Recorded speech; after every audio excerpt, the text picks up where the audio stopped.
Hey everybody, it's your boy Pee Wee back with another video. Now today is going to be basically a review of the comic webtoon character Not King Lim. The reason why I wanted to make like a video specifically about this one is mainly because one, I'm not a huge romance person, so given the fact that this is a romance, yeah, I'd read a lot about what people think of this comic. People say it's like the best romance comic ever, in that it's peak. It's like, nothing is better than this one in terms of romance comics.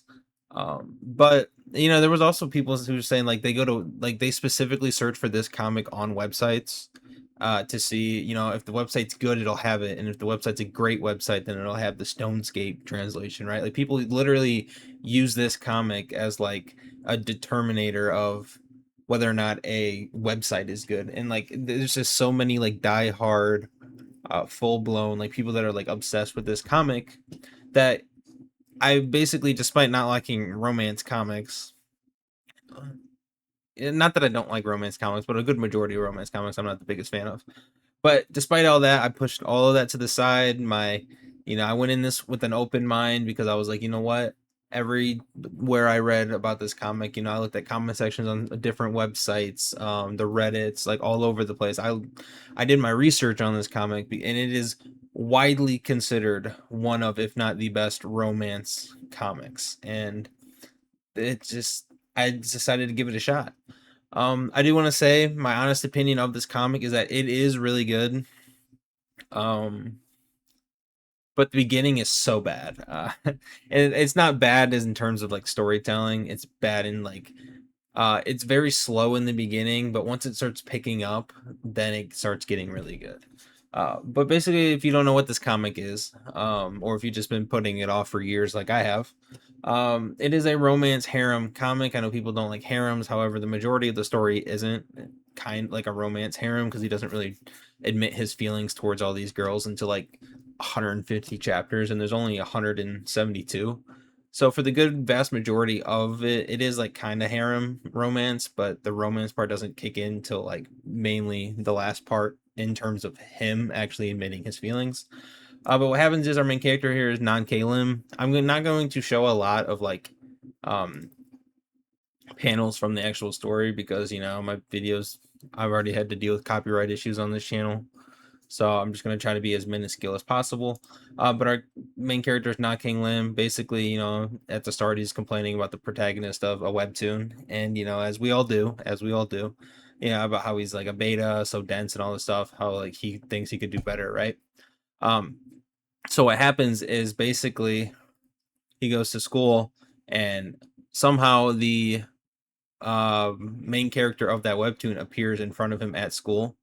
Um, Basically how it happens, you could say, is like the author themselves said, if you're so frustrated, why don't you be the protagonist then, which is kind of like a hint as him becoming the protagonist. The character from the webtoon basically shows up at the school in front of him and he's like, wait, what? That's literally the character from this webtoon. And basically what this comic is about is these heroines from this webtoon, like the different arcs of the webtoon. There's multiple of them, as you can see here. Wait, not here. Oh, do I not have it up? Anyways, right here. So, this is one of them.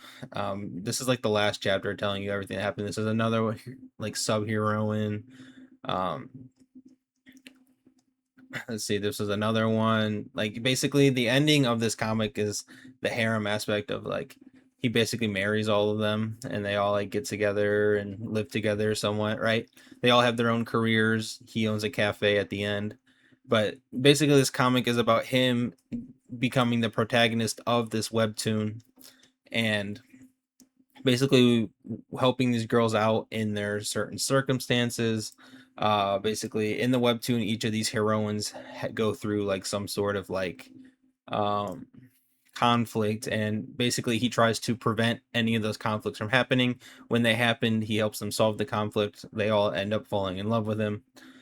That's a really simplified version of the comic. I will say the art is rather simple. When I went into this, I saw so many people talking about how peak it is and everything. The art kind of threw me off because I was like, the art's rather simple, right? Like there isn't really too much to it, and art isn't a big deal to me in comics. Like I read very bad art. I read simple art. Sometimes, like I read comics that have AI assisted art. So art itself isn't like a main point for me. The story itself, as I said in the beginning, is kind of boring when basically he starts learning the characters, getting like meeting them and whatnot. After we get through him basically being introduced to a few of the characters, and like the story starts picking up, like the further into the webtoon events that he gets, then starts things start ramping up, and it really does turn into a really good story overall. The funny part about it is like some of the characters aren't what you expect. Like the main heroine is supposed to be like this kind, excessively kind person, but in reality, she has like a rather mean personality. And there's a character that has like the opposite, that is like a really mean exterior, but is basically a marshmallow on the inside. So each character has like their own defining characteristics. Each character has uh, things to like and not really like about them. But the reason why this main character is kind of special in his own way is because he has basically this like looping ability. But if at the end of the first chapter you get kind of like a description of like the what's going to happen. Six wives is as straightforward as the title gets. It's basically what the he ends up going through is meeting the six heroines, helping them out, and then sparking a romance between all of them. However, what happened? The ability we find out he has is when the first heroine ends up dying. He sees her dead, basically right here. And then what happens is he reverts back to the beginning of that day, like the very first day. He loops back, and the day restarts all over again. And his whole ability is he has like save points, so to say. So like at certain times, his life will like essentially auto save, and then if he makes like a bad decision or like the wrong decision, then it loops back to that save point for him to be able to make a different decision in that situation. And that's kind of like the whole looping aspect of this. It's kind of like a re-zero type of thing, but slightly less brutal, because we don't see as much as the looping as we would in re-zero. But he does have his own mental struggles he goes through, because looping constantly will you know do a number on one's mental and so on. So we get to see the psychological issues. We get to see the issues with the relationships between all the characters. um, I'm curious to know though, what is your guys' favorite character slash waifu from this comic? Because there are six of the wives. I think it's six or seven of them altogether. But my favorite is definitely Jung-ah. That's how like her name is pronounced in the Stonescape translation, Jung-ah, like Park Jung-ah. But she's definitely my favorite. I like her a lot. I liked her since the beginning. She's the only one like non webtoon heroine that actually falls in love with the main character. All the other characters are webtoon heroines. But she's like the only non webtoon one. So like I don't know. I always liked her because she liked him before anybody else. She was always there supporting him. At some point down the line, she finds out that he has this like that the webtoon and like the reality have like combined into one world, which is why these characters are appearing in this world. And she tries to help him stop these events from happening, to like lighten the load on him, trying to support him and everything. She was always my favorite. A close second though was Yunari, which is the main heroine here. This is her little sister. She's basically a yandere towards our main character, and I have a soft spot for yanderes. So yeah, that's why I like her. At one point, she literally kidnaps them and was like, we're gonna stay here forever, just us. And then her sister finds them. They have this talk, and everything goes all dandy. But those are my two favorites. I'm curious as to what your guys's are. But overall, I think it was a pretty solid comic. Do I think it was like the best peak, best of the best? In terms of romance, I mean, I can see where they're coming from, because I'm gonna be honest, not a lot of romance comics are really that great in my opinion. At least they haven't been to me.